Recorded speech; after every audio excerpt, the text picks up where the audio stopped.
میں چاہتا ہوں کہ اللہ کے راستے میں جہاد کروں پھر شہید کر دیا جاؤں، پھر مجھے زندہ کر دیا جائے، پھر میں اللہ کے راستے میں جہاد کروں اور شہید کر دیا جاؤں، پھر مجھے زندہ کر دیا جائے، پھر میں اللہ کے راستے میں جہاد کروں اور پھر شہید کر دیا جاؤں۔ الغرض یہاں تو صرف یہ دکھلانا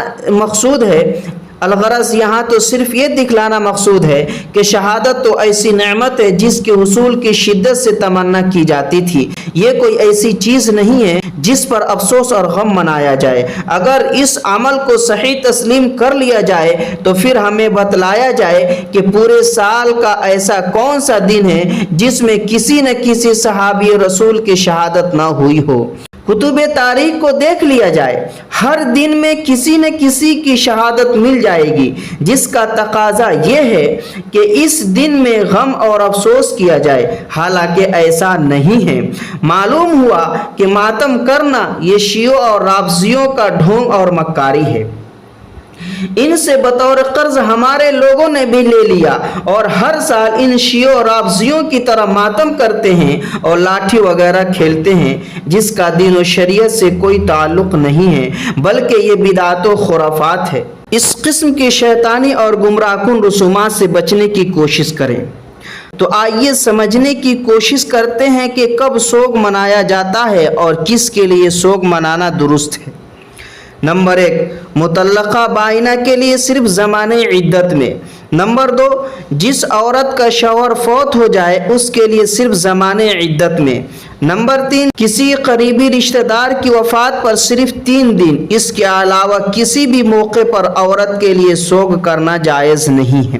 اور سوگ کا مطلب یہ ہے کہ وہ اس عرصے میں زیب و زینت اور بناؤ سنگھار نہ کرے، زینت کی کسی بھی صورت کو اختیار نہ کرے، مثلا خوشبو لگانا، سرما لگانا، مہندی لگانا اور رنگ برنگے خوشنما کپڑے پہننا وغیرہ۔ اس کے علاوہ کوئی صورت اپنانا، مثلا اظہار غم کے لیے بلند آواز سے آہو بکا اور سیاہ لباس وغیرہ پہننا جائز نہیں۔